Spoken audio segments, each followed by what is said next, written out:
We are very delighted to be here with you this afternoon. I'm Carah Whaley. I'm Executive Director of Better Choices for Democracy. I'm delighted to be joined today by my colleagues, Jean Krebs, who is co-chair of Better Choices for Ohio, and Sean Logan, who is the other co-chair of Better Choices for Ohio. Hi, Jean. Hi, Sean. Hi, and as you can tell, I'm the Republican from how I'm dressed. Among the I'm two of you mean? Yeah, well, on my screen, I'm to the left of Carah and you're to the right. So see, that does make sense then. Yes. And I love being in the middle. So thank you both so much for taking the time to share your observations. We have been doing a Better Choices for Democracy. We've been doing a deeper dive into the electorate in Ohio as well as nationally. Today, we're going to be focusing specifically on what we're hearing from Ohio voters as we head into the elections this November. You'll see some of the top lines on your screen right now, but we'll be diving a bit more into what those say. And Jean and Sean are also going to be weighing in with their observations as they have been traveling around this state and what we're hearing. I also want to say that this is from our June wave. Our survey is from our June wave. And we are going to be doing polling every single month heading into the election. Today, we are just going to be focusing on the findings that we're hearing about how voters view the election system and the political environment in Ohio. Beginning in August, we are going to be doing polling about with regards to the top three candidates in the election, the candidates who have the high percentage of the vote share leading into the election, and we'll be doing head-to-head polling of those candidates. So we can explain in a bit more detail how head-to-head voting works by doing the polling each month in the Ohio elections. So today we're just going to, again, dive into how voters view the current system. And I will tell you, it does not look good. Voters really, I want to hone in on this point. Voters really see gaps in how they are represented and how they feel political institutions and political leaders are responding to and addressing their needs. Let's talk a little bit more about the top 5 problems that we see. This is the share of voters who say each of these things are either a major or a minor problem with the current way leaders are chosen in Ohio. And the current way they're chosen is an open partisan primary, followed with pick one, followed by an election, the general election in November, where voters just choose one candidate who is then elected the leader. In terms of what voters see that is particularly challenging to this system, what is impacting this system is that special interests have too much influence, that the winners coming out of November are not reflecting the preferences of the broader electorate where that registered voter is. Voters have also told us, almost 70% of voters, registered Ohio voters, told us that they do not feel that they have enough meaningful choices on the ballot in November. And I want to emphasize the word meaningful there. Also because of the primary system, and also likely because of gerrymandering, general elections feel decided before November. And finally, 2/3 of voters, registered Ohio voters, tell us that they believe that spoiler effects can distort outcomes. That is a major or a minor problem. Sean, did you want to jump in? no. Well, I mean, I do, but I want to be careful not to overstate the situation because the data is so strong, and there's a lot here that I wrote down that winners not reflecting the desires, and so it really does buttress the discussions that Jean and I are having around the state, and with leaders of various sectors of Ohio, and it's to hear it verbally described, Carah, is both concerning as well as confirming that folks are hungry for some differences. Yeah. What I'm reminded of is the quote from the Declaration of Independence, where it says, "Governments are instituted among men deriving their just powers from the consent of the governed." And as you can see from these results, people do not feel that they've been able to grant their consent, and that this has created now this tension, if you will, between the electeds and the constituents. I think, and this is just me speculating here, partly due to heat stroke, maybe here in southwestern Ohio. This might help explain why incumbents took it on the chin so hard across Ohio this past primary season. I know up near Sean in Trumbull County, you had a very well-regarded county commissioner who lost his primary. And on the opposite side of the state, where I'm from here in Preble County, we had a county commissioner who was also party chair, who was endorsed by every elected office holder in the courthouse, and including the Ohio Republican Party chair came down and did a fundraiser for him. And he still got beat significantly. So I think this may explain why we're seeing this anti-incumbency wave. People are exerting through the only means they know how. We're unhappy. If there's one thing that we can see out of this is people are unhappy. But no, it's all good work. So the first part of this webinar, I should have prefaced, is there's a lot of bad news, but we're going to end on a hopeful note, so don't worry. I do want to also just sort of emphasize, and Jean and Sean have already alluded to this already, but when we dig into the demographics and especially party identification, I want to make this point clear that there is clear consensus across the parties about these problems. It's not that one party is really driving the concerns on any of these issues, that these are really broadly shared across independents, Democrats, and Republicans alike, especially on special interests. We also see on this question, to Jean's point about whether or not the voters have consented to be governed, on this question about reflecting, does the election winner reflect the preferences of the voters? We also see both an age gap, a slight age gap, and a gender gap. And again, across all of the partisan identifications, there was really no differences. It was equally viewed as a challenge, with Republicans slightly seeing it as less of a problem relative to Democrats and independents. With regards to the ballot not offering a meaningful choice, I want to just kind of pull out especially that we see that young voters are especially likely to say this. But still, you can see that there are majorities across the demographics that say that there's not enough meaningful choice on the ballot in November in the general election. I'd like to suggest here that Sean has done some wonderful research through the Ohio Secretary of State's website on independent voters and the youth. And Sean, remind me what those numbers are that you found out in your research through the Secretary of State's website. Yeah, of registered voters age 35 and under, 92% of those registered voters are unaffiliated. They have not chosen one of the two parties. Now, of course, there's voting patterns, but that is extremely significant. And the part of the thought is that's a voting block, a future voting block for the current organizations and entities participating in our electoral process, right? I'll say it, the duopoly, the two-party system. This is an opportunity. I mean, if I had some of this data that Carah is sharing, Ohio-based data, when my name was on the ballot, this would be something I would be responding to. Yeah. And I do have to go back to Sean's data that when he told me that, I was just stunned, because that means it's only 8% of the youth have declared a party.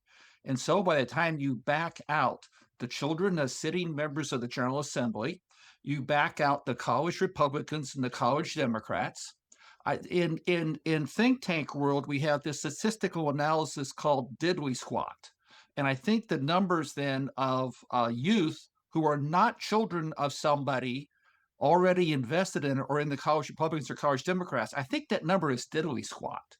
And if I'm sitting there and I'm either Kathy Clyde or I'm Alex T, I got to be looking at this and going, my gosh, what are we doing wrong? How is it that people are so unhappy, Yeah. especially the youth, which is the future for both parties? And I think that is the right question to be asking, Jean. And I would say that one of the key drivers of that question, which we will get into in future webinars, and we're developing more of this on our website at Better Choices for Ohio, at betterchoicesohio.org, but the lack of meaningful competition and the structure that we see, the incentive structure of how candidates compete is driving a lot of that.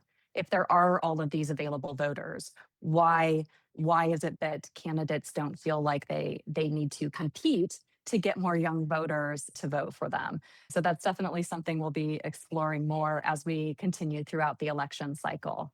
So leading on to that, or coming from that, but a little bit more problems, and we're going to dive a little bit more down into the specific party detail demographics as well, because the overall numbers, of course, mask how partisans feel about their own parties. But don't worry, there's a slide for that.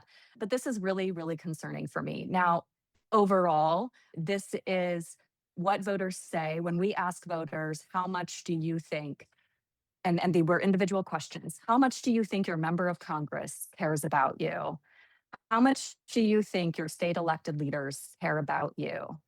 And the good news for state elected officials is a small percentage more think that voters think that their state elected officials care about them, but members of Congress clearly have the lowest rating. Let's dive a little Oh, bit Carah, more. could you go back to that slide again? Yes, of course. Just one comment. So you see there's a little asterisk there under state elected officials. Only 9% of the state government in Columbus they trust a great deal to handle issues. So one of my political mentors was Congressman John Boehner, who once said to me, Krebsy, anytime your polling gets down below 9%, you're at friends and family territory. And so what we're seeing with that number is they're basically at their friends and family like the job they're doing. And I can't say any. The numbers speak for themselves. If Sean and I think we're both recovering legislators, and if we were back in the General Assembly, we would be looking at these numbers, and it'd be hair on fire moment. Thank you, Carah. Yeah, we Of were course. we found it abhorrent that we were at 40% when we were in the legislature, Gene. I remember that. Yeah. We also have a slide for this one too. So we'll come back to that too and dig in on the demographics on that one as well. Just wanted to emphasize here on the congressional care gap. We see that Democrats and independents are more likely by about 10 percentage points, actually 11 or 11 to 13 percentage points more, to say that they don't feel that their member of Congress cares about them. Of course, if we look at the party in control in the state, we could see that, but we could see why that's the case, why we would see more Democrats and independents responding that way. But still, the fact that you have a majority of Republicans, almost 2/3, almost a supermajority of Republicans saying the same thing is quite concerning when their own party is the one that is representing those voters. I also wanted to dig in a little bit further and break this down based on what we saw in the data, that it's not just party, but there's also a gender component going on here as well. So this breaks down the Democratic Party care gap and the Republican Party care gap, both by voters who are Republican and self-identified as male and female.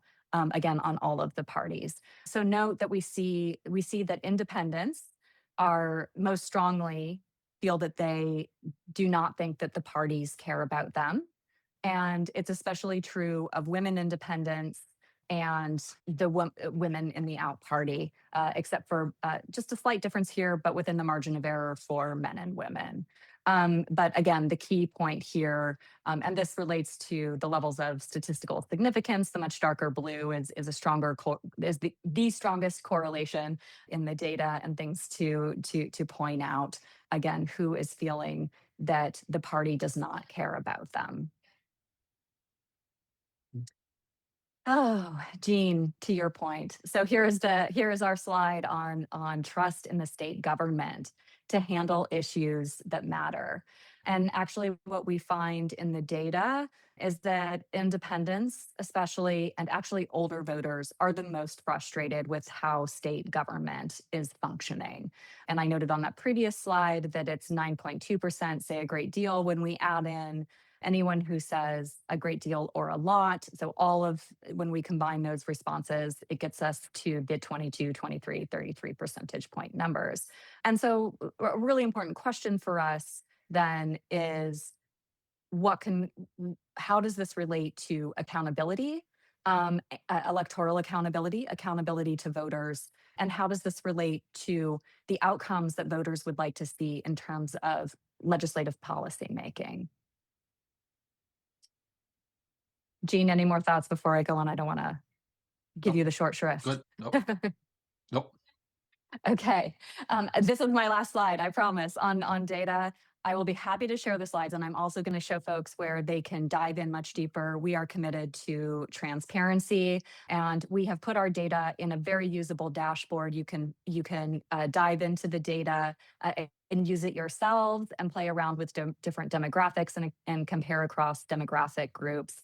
But I just want to sort of highlight where we see the strongest representation and care gaps. And that is among independent suburban voters and those age 45 plus in Ohio. And so we can see those groups in particular are expressing deep frustration with the system. So we are going to move on to, well, what can we do about this? And for that, I am going to be quiet and let Jean and Sean talk a bit more.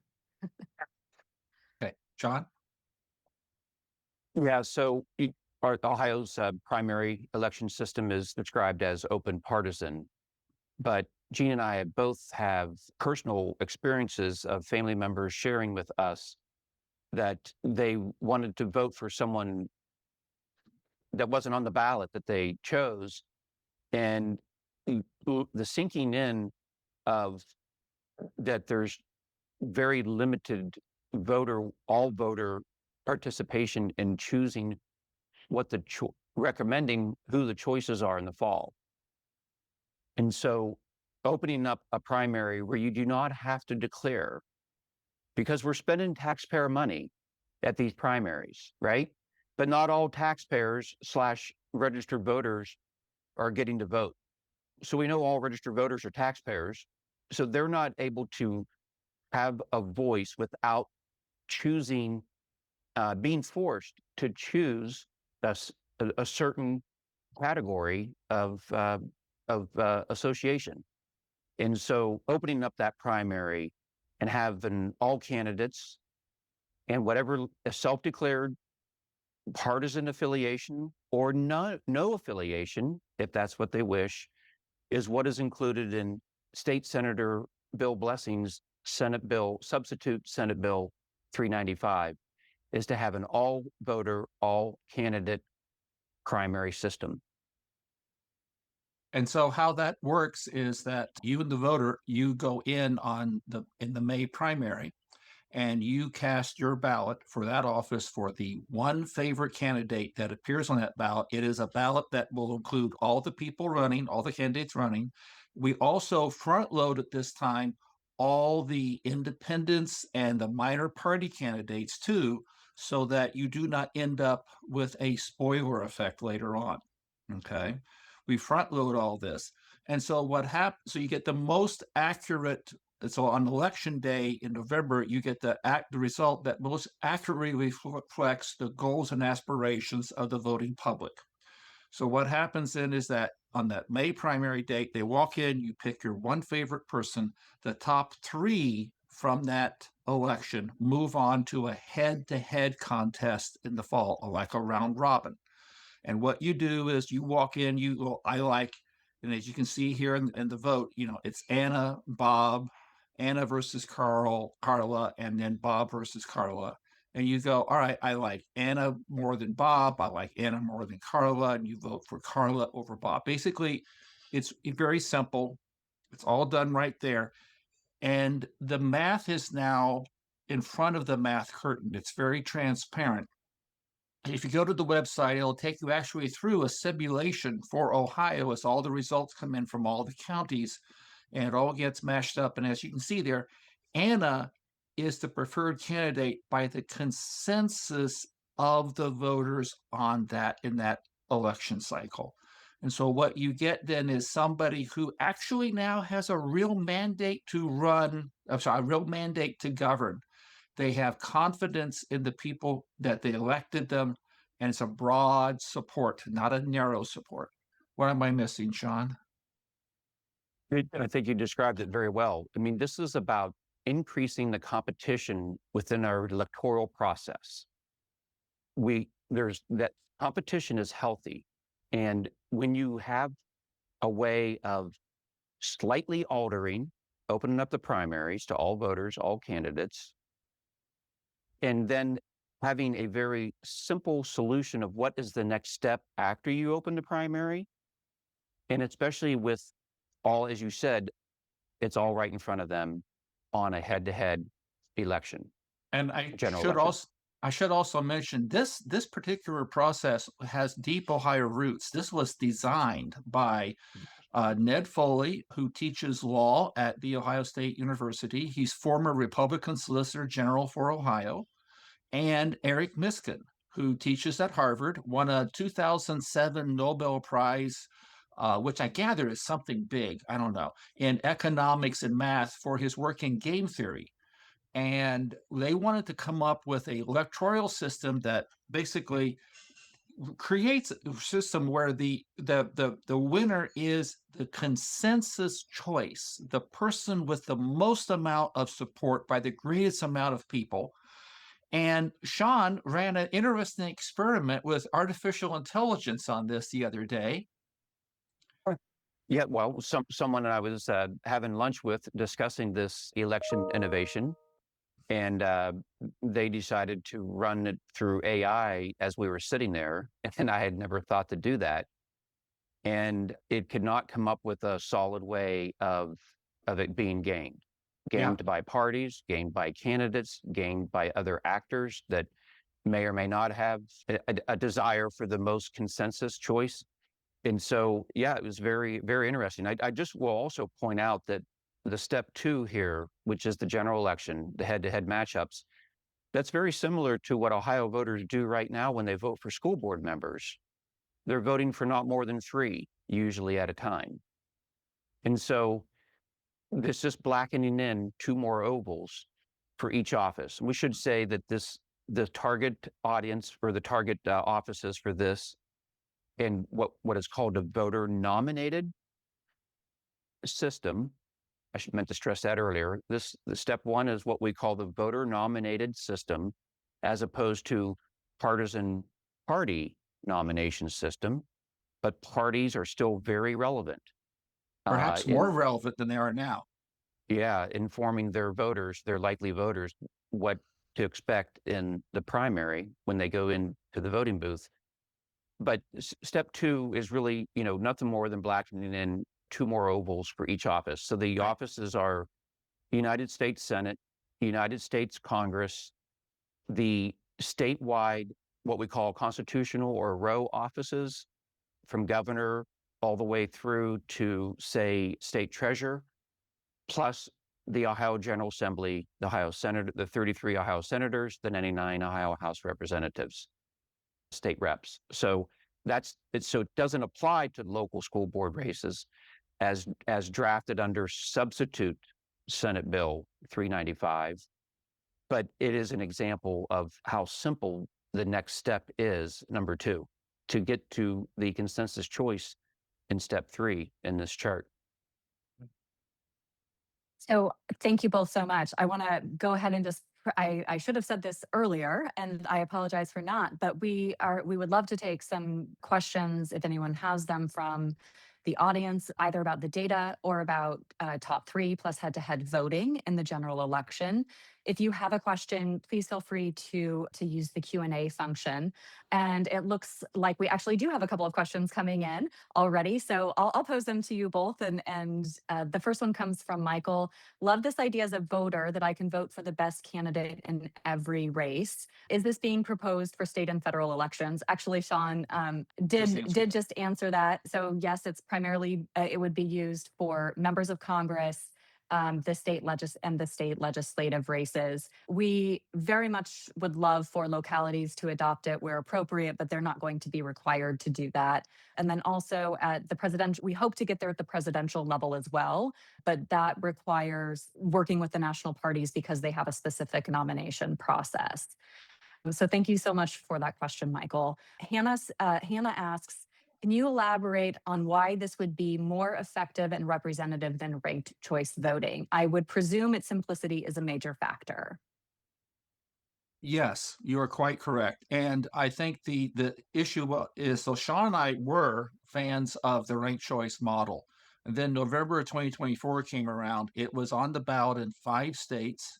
It lost in those states, sometimes very significantly. It only hung on in Alaska by 743 votes, if I remember correctly. And it won in the cities. Okay, so why the dichotomy? What we came to the conclusion was it has to do with trust of institutions. And that with ranked choice voting, the central problem, you talk to people who are suspicious of it, is the math goes on behind a math curtain, if you will. That when it comes to the reallocation of votes, whoever comes in fourth, those are reallocated to the other candidates. They do not trust institutions. And if there's one thing that Sean and I have come to the conclusion on, we have to meet people where they are.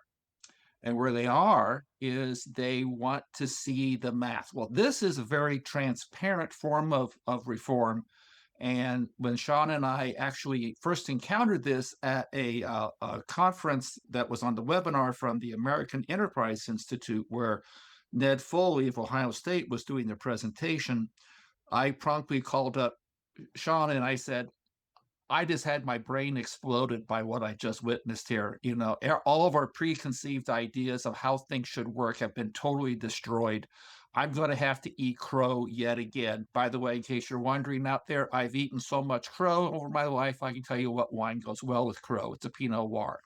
But Sean, what am I leaving out of this? But this is truly where the voters are, as you said, Gene. What can pass in Ohio? And this is almost a revolutionary type feeling for us that have been involved in this election reform for not as long as Gene has been involved. A decade. You've been involved for 8 years, so. And so none of this should be taken away. It's about what can work in Ohio. And we have legislation. We're very fortunate that Senator Blessing is reform-minded and not afraid to say, hey, what are some other ways we can do some of these things? And so I think that is a very important step forward to where is it that the voters are and what could they be thinking of?